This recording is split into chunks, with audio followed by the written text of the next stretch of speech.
സ്വരാക്ഷരങ്ങളും അവയുടെ ചിഹ്നങ്ങളും. സാധാരണയായി വ്യഞ്ജനാക്ഷരങ്ങൾ എഴുതുമ്പോൾ സ്വരാക്ഷരങ്ങളുടെ ചിഹ്നങ്ങൾ ചേർത്താണ് എഴുതാറുള്ളത്.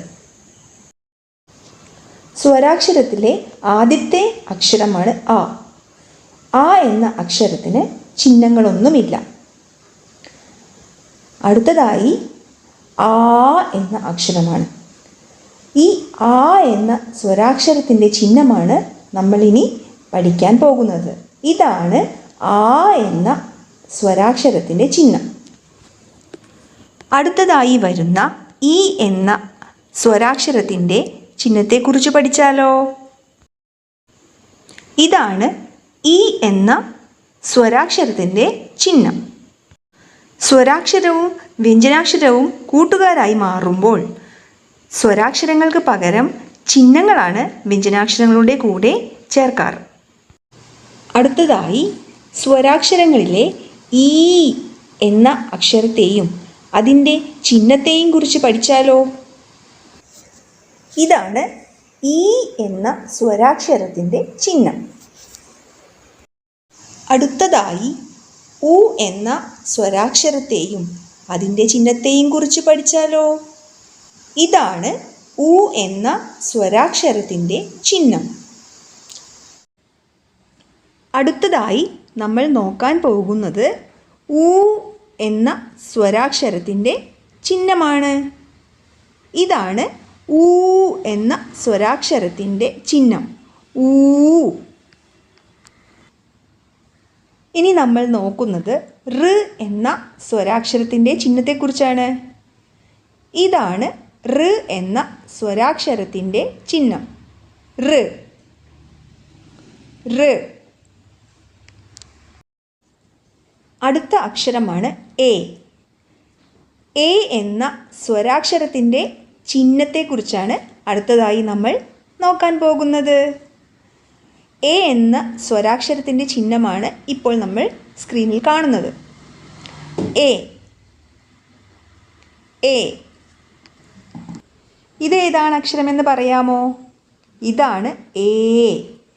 എയുടെ ചിഹ്നമാണ് നമ്മളിനി നോക്കാൻ പോകുന്നത്. എ. ഇതാണ് എ എന്ന അക്ഷരത്തിൻ്റെ സ്വരാക്ഷരത്തിൻ്റെ ചിഹ്നം. എ. ഇനി അടുത്തതാണ് ഐ. ഐ എന്ന സ്വരാക്ഷരത്തിൻ്റെ ചിഹ്നമാണ് അടുത്തതായി നമ്മൾ നോക്കുന്നത്. ഐ. ഐ. ഐ എന്ന സ്വരാക്ഷരത്തിൻ്റെ ചിഹ്നമാണ് ഇത്. അടുത്തതായി നമ്മൾ നോക്കുന്നത് ഓ ആണ്. ഓ എന്ന സ്വരാക്ഷരത്തിൻ്റെ ചിഹ്നമാണ് അടുത്തതായി നമ്മൾ നോക്കാൻ പോകുന്നത്. ഇതാണ് ഓ എന്ന അക്ഷരത്തിൻ്റെ ചിഹ്നം. ഓ എന്ന സ്വരാക്ഷരത്തിൻ്റെ ചിഹ്നമാണ് നമ്മളിപ്പോൾ സ്ക്രീനിൽ കാണുന്നത്. അടുത്തത് ഓ. ഓ എന്ന സ്വരാക്ഷരത്തിൻ്റെ ചിഹ്നമാണ് അടുത്തതായി നമ്മൾ നോക്കാൻ പോകുന്നത്. ഓ. ഇതാണ് ഓ എന്ന സ്വരാക്ഷരത്തിൻ്റെ ചിഹ്നം.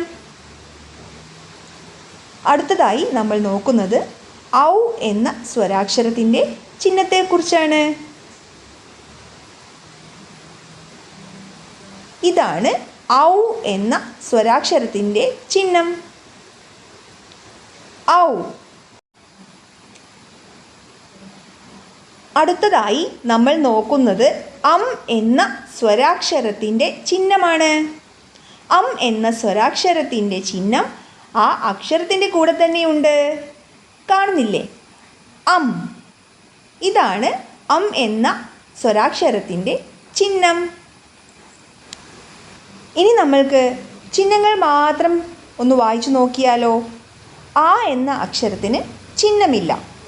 അതുകൊണ്ടാണ് അവിടെ ടീച്ചർ ചിഹ്നം എഴുതാത്തത്. അടുത്തത് നോക്കൂ.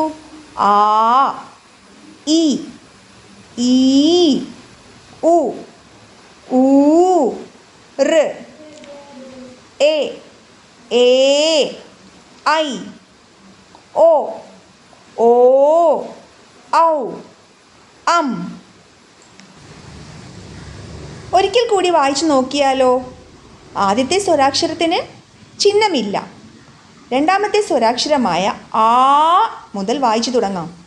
ആ, ഇ, ഈ, ഉ, ഊ, ഋ, എ, ഏ, ഐ, ഓ, ഓ, ഔ, അം. ഈ സ്വരാക്ഷരത്തിൻ്റെ ചിഹ്നങ്ങളെല്ലാം വേഗം പഠിച്ചാൽ നമ്മൾക്ക് ഇവരെയെല്ലാം കൂട്ടി വ്യഞ്ജനാക്ഷരത്തിൻ്റെ കൂടെ പോയി കൂട്ടുകൂടാലോ.